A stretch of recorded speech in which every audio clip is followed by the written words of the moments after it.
여러분 반갑습니다. 구약 오늘 29번째 시간입니다. 작년 6월부터 시작한 이 구약을 함께 나눌 수 있어서 감사하고 또 기회해 주셔서 우리 목사님께도 감사하고 그렇습니다. 오늘 구약을 마지막 정리할 건데요. 오늘 에스라 읽었는데 우리가 구약을 이렇게 정리를 하다 보면 이런 식으로도 정리가 될 것 같다는 생각이 듭니다. 구약은 족장으로 시작되죠. 족장의 시대가 이어지고 족장에 이어서 누가 등장하냐면 이제 사사들이 등장하게 되죠. 사사가 등장하고 사사 시대를 지나고 나면 왕이 나오기 시작하는 것 같아요. 그래서 왕정 시대로 진행이 됩니다. 왕정 시대가 지나가고 나면 이제 왕들이 망하게 되잖아요. 그래서 통치를 받게 되니까 제국 시대, 제국의 통치 아래 있게 되지 않을까 이렇게도 정리를 해볼 수 있겠다는 생각이 듭니다. 그리고 구약을 또 이렇게 살펴보면 구약을 이렇게 처음부터 진행하다 보면 하나님 언약이라는 개념도 되게 중요해서 아브라함에게 모세에게 또 레위인들에게 이스라엘 백성에게 다윗에게 예수 그리스도의 언약으로 이렇게 흘러가는 것도 또한 맞지만 또한 무슨 중심으로 움직이냐 제단을 중심으로 계속 움직이잖아요. 아브라함이 제단을 쌓고 또 제단을 쌓고 넘어가죠. 그 다음에 이 제단이 모세로부터 바뀌어져서 시내산에서 모형을 탁 받고 내려오잖아요. 그래서 성막 중심으로 이제 움직입니다. 물론 이 성막은 회막이라 하는 말하고 비슷하게 거의 동의어처럼 쓰입니다. 출애굽기는 조금 다른 의미로 쓰이긴 하는데 성경 전체를 보면 이 둘은 같은 의미라고 봐도 되겠다 생각이 됩니다. 성막 중심으로 가다가 이제 왕으로 넘어가면서 다윗 솔로몬 때 이제 이게 중심이 성전이 되어지는 거죠. 이 이동성이 있었는데 이제 이동이 없이 한 곳에 예루살렘 성전, 시온성 중심이 되어지죠. 그리고 나서 왕정도 되고 제국의 침탈도 받게 되면서 이 성전이 중심이 바뀌게 되는데 뭘로 바뀌게 되는 거예요? 성전이 사라졌으니까. 포로 시대 때 성전 말고 어디 중심으로 모이기 시작하냐면 회당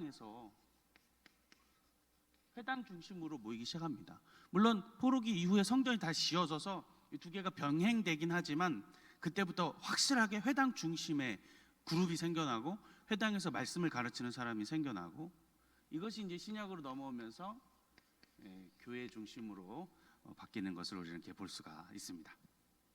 이 성전이 여러 개 있잖아요. 그래서 첫 번째 성전은 누가 지었죠? 솔로몬의. 그래서 우리가 솔로몬 성전이다 이렇게도 부르죠. 그리고 이 성전 무너지고 나서 두 번째 성전이 세워졌잖아요. 두 번째 성전은 누가 짓게 되죠? 포로하고 온 사람이 짓게 되죠. 그래서 우리가 수룹바벨 성전이다 이렇게 부르기도 하죠. 그 다음에 성전 하나 더 졌는데 이에서 삼성전이라고 부르진 않고 누가 지었냐면 2-1 정도 하면 좋겠는데 헤롯이 지었습니다. 그래서 헤롯 성전 이렇게 말하잖아요. 우리가 다음에 신약에서 이 헤롯이라고 하는 사람이 되게 중요한 사람인데 배워야 됩니다. 헤롯 이게 이제 무너진 게 아니고 증축한 거라 가지고 그래서 제3성전이라고 부르지는 않습니다. 이 성전 중심으로 가고 회당이 같이 있게 되는 거예요. 그래서 역사학자들은 이런 얘기들 많이 하죠. 삼성전이 세워질 수 있을까? 삼성전이 그 예루살렘 땅에 쉽지는 않을 것 같아요. 거기에 지금 뭐가 자리 잡고 있게요? 지금 예루살렘 거기 딱 한복판에 딱 성전 자리에 뭐가 있게요? 사진 하나 보여주실래요? 저게 자리 잡고 있거든요. 저기 황금돔이라 그래가지고 무지막지한 이슬람 놈들이 그냥 딱 정확히 그 자리에다 갖다 세워놨거든요. 삼성전을 딱 지었는데 아마 저기다 다시 지을 수 있을까? 제 삼성전을. 그래서 이제 시온주의자들이 이거를 지으려고 많이 노력을 한다라고 하는 그 설들이 있는데 이슬람 얘네들이 가만히 내버려둘 것 같지가 않기 때문에 쉽지 않잖아요. 무함마드라고 하는 사람 막 비평만 했다가 막 잡아 죽이는 일들이 많기 때문에 그 최근에 작년에 뉴스가 하나 났는데 또 하나만 보여주실래요? 네, 이게 누구냐면 살만 루시디라고 하는 사람인데 이 사람이 1988년에 책을 하나 냈어요. 사타닉 벌스라고 그래서 610년에 무함마드가 산에 올라가 가지고 계시를 하나 받아요. 계시를 받는데 너는 막 이러면서 계시를 받아요. 근데 이게 이 이슬람에서는 이야기하기를 알라다라고 이야기하는 거고, 근데 우리가 보기에는 알라가 아니고 그냥 귀신이었던 것 같아요. 당시 중동 땅에서 전통 포크 무속 신앙으로 자리 잡고 있는 진, 여러분 지니의 알리바바와 지니, 그 지니가 그 진이거든요. 진에게 아마 계시를 받은 것 같아요. 그래서 사타닉 벌스, 사탄의 음성을 들은 거다. 저 사람 저거 썼다가 이슬람 국가의 사형 선언을 다 받아버렸어요. 그래가지고 저 사람 잡아 죽이려고 막 난리가 났는데, 작년에 2022년 미국에서 강연을 한번 하다가 저 사람이 중상을 막 입기도 하고 막 그런 해프닝이 있었습니다. 근데 저 황금돔 저기에다가 할 수 있을까? 제3성전을 다시 지을 수 있을까라는 생각을 하게 되는데, 분명히 왜냐하면 성전 중심으로 이 사람들이 움직였기 때문에 유대인들이, 저는 그렇게 생각하는데 어떻게 될지 모르겠어요. 그래서 아마 이야기를 그냥 해프닝처럼 이야기하기를, 자기들은 그 성전을 못 들어갈 거 아닙니까? 성전 그 한 지성소가 있는 곳에 밟으면 안 되잖아요. 들어갈 수가 없잖아요. 그래서 아마 이 사람들이 손 안 대고 코풀기를 하지 않겠는가, 싸우게 시켜가지고 다 무너뜨린 다음에 그러지 않을까라고 생각을 하게 됩니다. 어쨌든 이 성전을 중심으로 움직였다. 그래서 포로 귀환한 사람들이 성전이 무너지고 난 것을 스룹바벨과 함께 오늘 에스라서에 읽었는데, 이 성전을 다시 회복했고 이 성전에서 다시 예배를 드리기 시작하고, 또한 성전뿐만 아니라 바벨론 바사 지역에서 회당 중심으로 많이 움직였기 때문에 또한 회당과 동일하게 이제 회당도 더불어서 말씀을 가르치는 공동체들이 일어났고 말씀을 전하는 집단들이 세워졌다. 이거 다음 신약 때 또 함께 살펴보겠습니다. 성전과 회당이 중심으로 같이 가고 있다라는 것입니다. 그래서 이 구약의 후반부를 우리가 이제 이해할 때는, 제가 지난주까지는 다윗까지 이렇게 살폈는데, 그 뒤로 우리가 한번 이해할 때, 구약의 나머지를 이해할 때는 이제 분열되어진다는 것을 좀 생각해 보면 되겠습니다. 분열 왕국이 이제 됩니다. 그래서 사무엘상 하까지는 다윗의 스토리거든요. 열왕기상 1장 딱 1장 1절을 딱 피면 무슨 내용이냐면, 다윗이 늙었어요. 그래서 다윗의 아들의 이야기가 등장하는 거예요. 솔로몬 때부터 이제 시작이 되어지는 거예요. 그래서 여러 가지 해프닝 속에서 나단과 밧세바의 도움을 얻어서 솔로몬이 왕의 등극을 하게 되죠. 그리고 솔로몬도 역시 40년의 통치를 마치고 난 다음에 이제 나라가 나뉘게 되는 것입니다. 첫 번째 나라는 북이스라엘이죠. 우리가 잘 아시는 대로 보겠습니다. 그다음에 두 번째 왕국은 남유다로 이렇게 나누게 됩니다.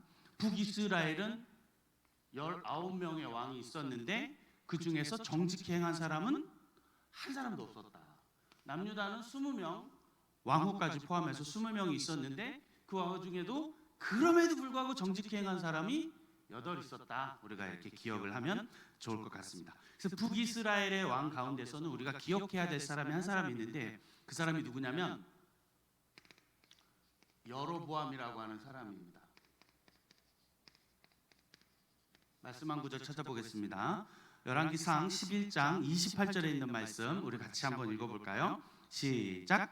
이 사람 여로보암은 큰 용사라. 솔로몬이 이 청년의 부지런함을 보고 세워 요셉 족속의 일을 감독하게 하였더니, 그랬어요. 느밧의 아들 여로보암. 여러분 그 열왕기 상하를 읽을 때 이 사람의 이름이 정말 계속 많이 반복됩니다.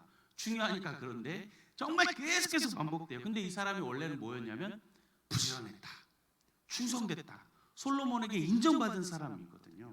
근데 그가 이렇게 왜 변했을까? 참 어떻게 보면 아쉬운 사람 같기도 합니다. 안타까운 사람 같기도 합니다. 성경에 계속해서 성실했고 부지런했고 충성됐는데, 어쩌보면 저주의 아이콘으로 느밧의 아들 여로보암의 죄를 따라 느밧의 아들 여로보암의 죄를 따라 행하여 악을 행하더라. 계속 불신앙과 저주의 아이콘이 되어버렸어요. 그래서 저는 이 사람 볼 때마다 아쉽기도 하면서 불쌍하기도 한 사람이 아닐까. 이런 사람 신약에 또 한 사람이 있거든요. 어떤 사람이 있을까요? 불신앙이 아이콘이 돼가지고 수천 년이 넘게 독자들에게 계속해서 욕먹고 있는 사람. 저는 본디오 빌라도가 여전히 지금까지 욕을 쳐드시고 계시는 분이 이분이 아닐까. 어떻게 보면 억울한데, 어떻게 보면 안타까운데, 불신앙의 그냥 결과인 거죠. 여러분 빌라도가 예수를 알았을까요? 알았죠. 예수는 그의 아내가 엄청 말렸잖아요. 진리가 무엇이냐 이러면서 사실 관심은 있었던 것 같아요. 근데 결국 유대 종교 지도자들에게 그 관계 때문에 자기의 입지에 대한 그 흔들림 때문에 어쨌든 저렇게 돼버렸어요. 그래서 여로보암이 중요하다. 여로보암이 계속해서 등장하게 되어지는데 느밧의 아들 여로보암이 중요하다. 그 다음에 이제 북이스라엘에서 한 사람이 더 중요한데 그 사람은 아합이라고 하는 사람입니다. 아합과 그의 아내 이세벨.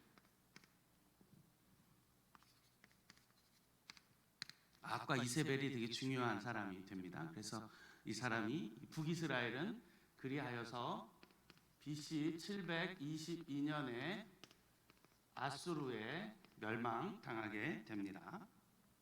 그 다음에 이제 남유다인데 남유다는 20명의 왕이 있어 그나마 그럼에도 불구하고 정직한 왕이 있었다. 8명의 왕.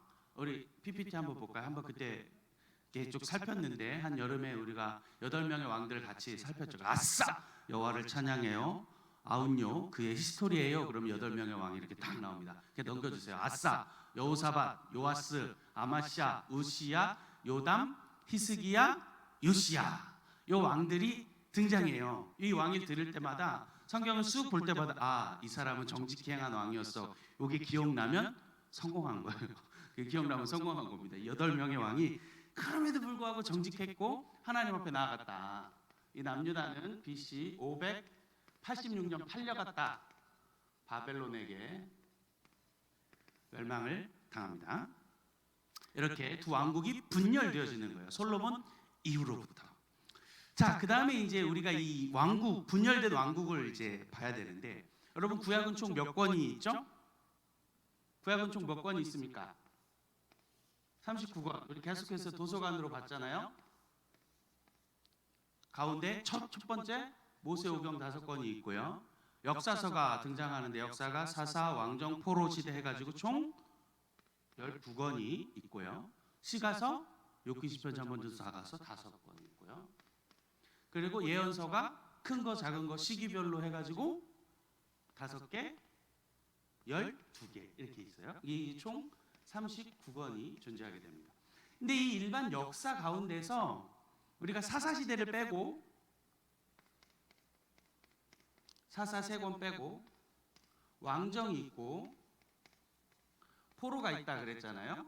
포로 시대. 왕정은 삼상하, 왕상하, 대상하 6권이고 포로 시대는 오늘가 읽은 이 본문 포함해서 에스라, 느헤미야, 에스더 3권이거든요. 자, 근데 우리가 이해해야 될 때, 구약에서 일반 역사 중에서 왕정과 포로 시대를 다루고 있는 이 9권이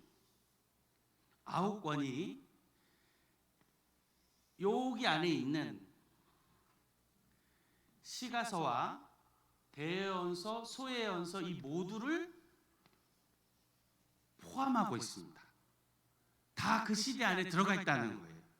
연대별로 적혀져 있지 않을 뿐이지 왕정 시대에 포로 시대의 삼상하, 왕상하, 대상하, 에스라, 느헤미야, 에스더 안에 대예언서와 욥기를 뺀 나머지 시가서 전부가 이 안에 들어가 있다라고 하는 거예요. 그래서 우리가 구약을 읽을 때 요 왕정 시대에 이 우리가 알고 있는 열왕기 상하, 역대 상하가 되게 중요하게 여겨진다라고 하는 것입니다. 여러분 우리가 일반적으로 삼상하는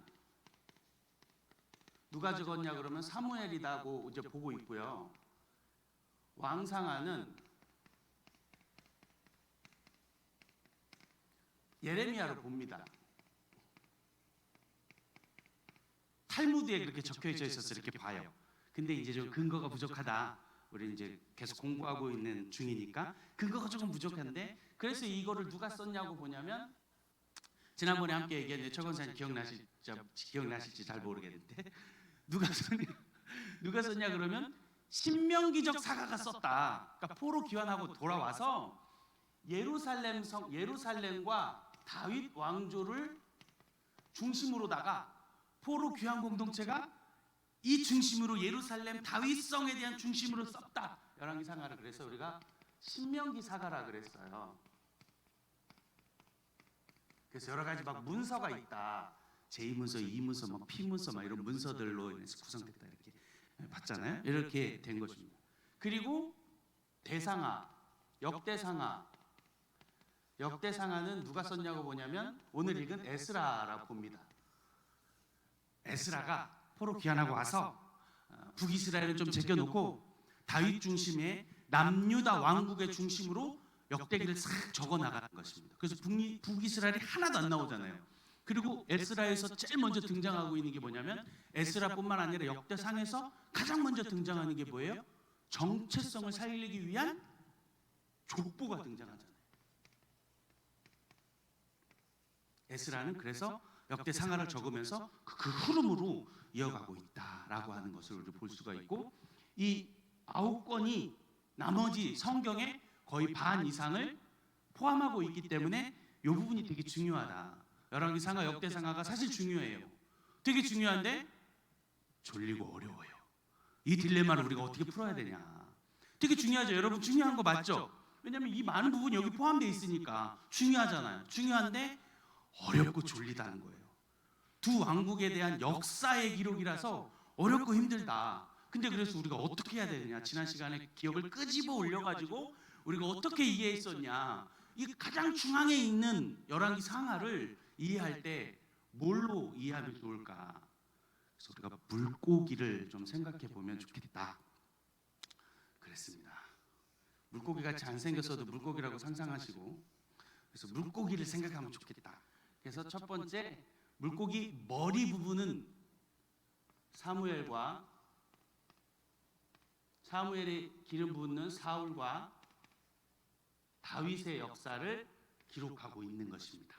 그다음에 이제 몸통인데, 몸통은 우리가 이해할 때 열왕기 상하를 보는 거예요. 왕상하. 그래서 북이스라엘, 남유다의 역사를 다 기록하고 있죠. 그다음에 이제 마지막 꼬리인데, 꼬리가 하나밖에 없잖아요. 왜 하나밖에 없겠어요? 에스라가 북이스라엘을 제껴놓고 남유다를 중심으로 포로 귀환 공동체가 성전을 다시 회복하고 회당 중심으로 유대인이라고 하는 이름들이 등장하기 시작하면서 유대인의 정체성을 가지고 기록한 것이기 때문이죠. 그래서 우리가 이 몸통을 이해할 때 어떤 식으로 이해하면 좋을까? 물고기로 구분을 나누었고, 몸통의 이야기 속에서 중요한 사람 몇 사람을 찾아서 그 사람의 스토리로 이어지고 있다. 요거를 우리가 알면 정말 좋겠다. 이야기가 좋겠다. 파노라마로 이해가 된다라는 것입니다.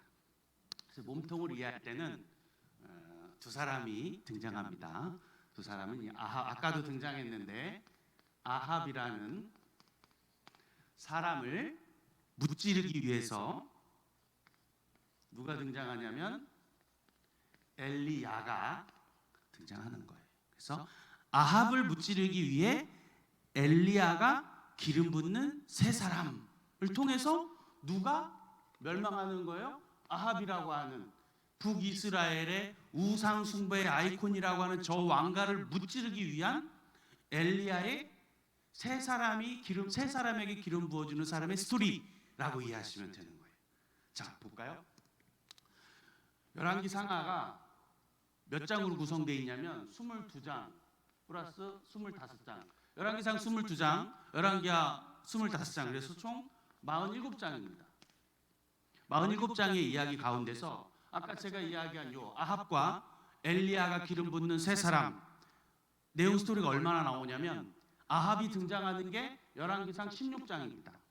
그 다음 장 17장에 엘리야가 등장하기 시작해요. 그때부터 이제 스토리가 시작되는 겁니다. 어디까지? 왕하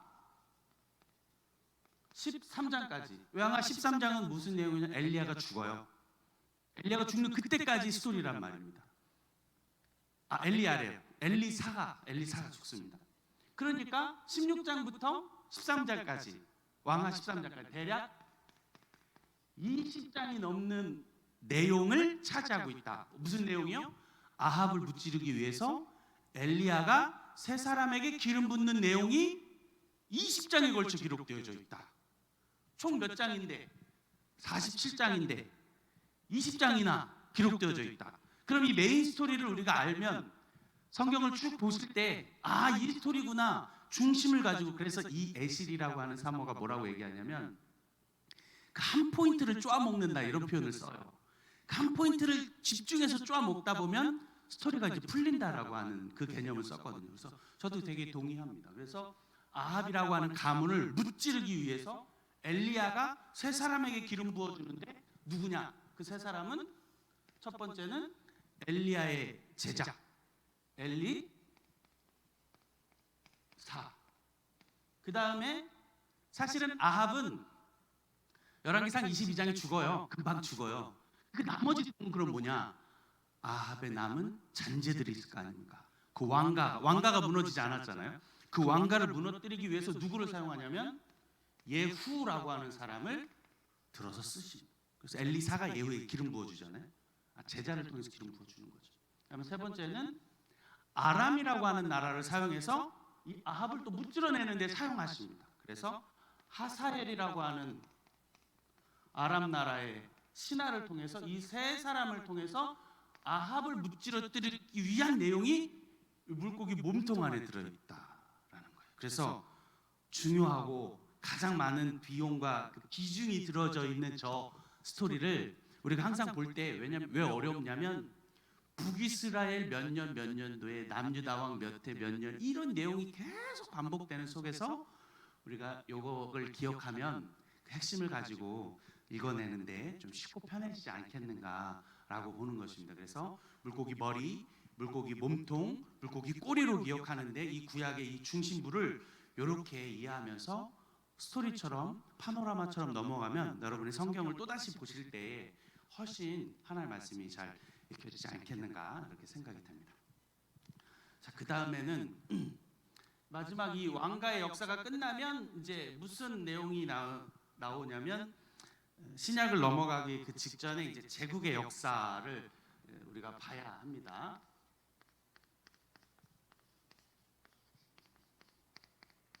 제국의 역사는 다니엘이 본 환상과도 같습니다. 그 환상의 그 스토리들을 보게 되는 거예요. 그리고 포로기에 있는 내용이니까 포로기는 에스라, 느헤미야, 에스더의 내용이잖아요. 그래서 이 포로들이 포로됐다가 귀환하는 그 스토리를 가지고 있죠.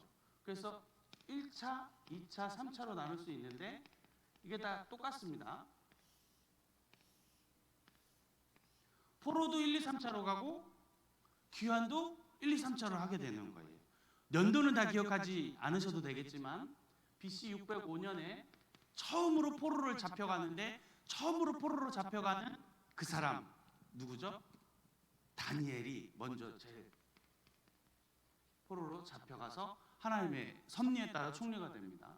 두 번째 597년에 누가 잡혀가냐면 두 번째로 포로로 잡혀나가는 사람 대예언서에 있는 에스겔과 몇몇 기술자들이. 마지막 나라가 멸망하면서 586년에 거의 대부분이 잡혀가고 나머지 몇몇 사람만 예루살렘에 남아있게 1, 2, 3차에서 잡혀갑니다. 귀환도 마찬가지로 오늘 읽은 본문에처럼 고레스 왕 원년 2년에 사람들이 이제 귀환시키기를 시작하는데 537년에 1차로 귀환하는 것입니다. 1차로 귀환해서 누구와 누구냐면 여러분 기억하시겠지만 수룹바벨과 여호수아 대제사장 여호수아가 1차로 갑니다. 1차로 가서 이들이 하는 역할은 무엇이죠? 성전을 건축합니다. 2차로 가는 사람은 누구냐면 오늘 읽은 이 본문 에스라가 약 458년에 2차로 가는데 에스라는 무슨 일을 하냐면 성전은 건축되었고 에스라는 마음을 건축하는 일을 하죠. 부흥회하고 회개의 집회를 성회를 열고 하게 됩니다. 3차 445년에 3차로 느헤미야가 총독으로 파견돼서 느헤미야가 하는 일은 성벽을 건축합니다. 문을 짓기 시작하는데 12개의 문을 하나님이 숫자를 반복하는 것을 볼 수 있습니다. 12개의 문을 짓게 되죠. 그래서 포로로 잡혀갔다가 1, 2, 3차에 잡혀갔다가 1, 2, 3차에 귀환하고 있는 역사를 보고 있습니다. 그래서 이제 그리고 나서 다니엘이 본 환상처럼 여러분 그 금신상 기억나시잖아요. 금과 놋과 쇠와 진흙, 이 환상이 역사 가운데 이스라엘 백성들이 통치를 받는 거예요. 그래서 첫 번째로는 BC 722년 아까도 했지만 반복해서 북이스라엘이 멸망하는데 누구에게 멸망당하는 것이죠? 아수르에게. 아수르는 영원할 줄 알았지만 아수르도 역시 멸망당하죠. 누구에게 멸망당합니까? 바벨론에게. 539년에 멸망당하죠. 영원할 줄 알았던 바벨론 역시 잘못했습니다. 아수르는 612년에 멸망당하고요. 영원할 줄 알았던 바벨론도 역시 멸망당하는데 메대와 바사에게 언제 멸망당해요? 539년. 아까 고레스 왕에 의해서 멸망당하죠. 바사 역시 엄청난 제국을 가지고 있었지만 당시 떠오르는 신의 강국 누구에게서 또 멸망당하냐면 여기 중간에 있던 놋 그리스에게 333년에 멸망을 당합니다. 패권을 잡았던 우리가 알고 있는 알렉산드로스 대왕에 의해서 지중해의 패권이 옮겨지죠. 근데 이 알렉산더가 자꾸 밖으로 돌다 보니까 금방 죽어요. 단명에 323년에 죽어.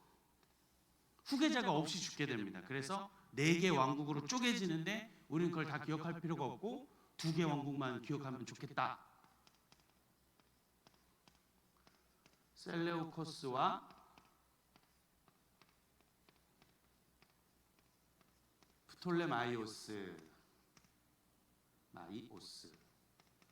여기는 애굽이고 여기는 페르시아 지역입니다. 이 두 제국이 살아남게 되고 이 두 제국 및 나머지 제국 역시 166년부터 해가지고 63년에 걸쳐서 차례 멸망당하는데 누구에게 멸망당하는 거예요? 로마에게 다 멸망당합니다. 그다음에 한 가지 이제 더 있는데 요 가운데 처음엔 프톨레마이오스 그다음에 셀레우코스에게 통치를 받다가 이 이스라엘 백성이 아주 잠깐 달콤한 독립기간을 갖습니다. 독립기간을 가져요. 그게 뭐냐면 이제 마카비라고 하는 대제사장이 일어나서 혁명을 일으키는데 166년에 혁명을 일으키고 마카비의 아들들에 의해서 그 아들의 왕조가 하스몬이라고 하는 왕조인데 하스몬 왕조에 의해서 약 로마에 멸망당하는 63년까지 80년 혹은 100년의 시간에 잠깐 독립기간을 갖게 됩니다. 그러면서 이제 BC 63년에 로마에게 완전히 점령당하고 끝을 맺게 되는 것입니다. 그래서 느헤미야가 445년에 3차로 기환해서 성벽을 건축하고 여기가 마지막 이제 기록이 되지만 우리가 구약 성경의 맨 마지막 성경이 말라기잖아요. 말라기가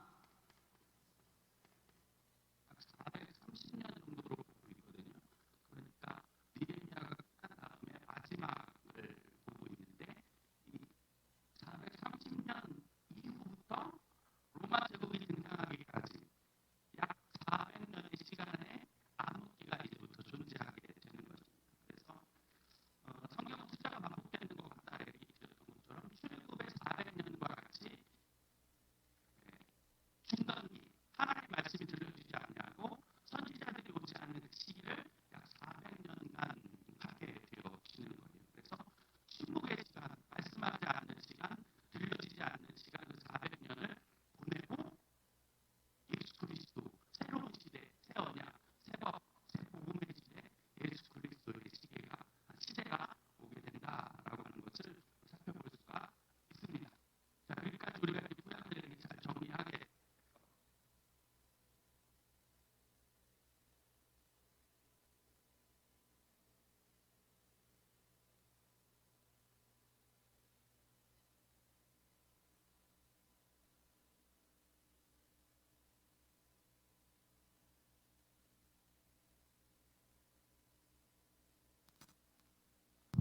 제1성전, 제2성전으로 넘어가면서 성전 중심으로 이스라엘 백성들이 움직여가고 그 사이에 회당이 들어오게 됐고 그 회당을 이어서 신약으로 넘어가서 교회 시대로 이렇게 움직여가고 있다라는 것을 보게 됩니다. 그래서 저 포로 시대를 끝으로 약 400년의 암흑기가 찾아오는데 사실은 암흑이라기보다는 하나님은 그 뒤에서 계속 섭리하고 계신 것을 우리는 발견할 수 있습니다. 해야만 하고 신약에 넘어가서 왜 그것들이 그렇게 이어져 가는지 하나님이 왜 역사의 섭리자가 되는지 우리는 깨닫게 돼요.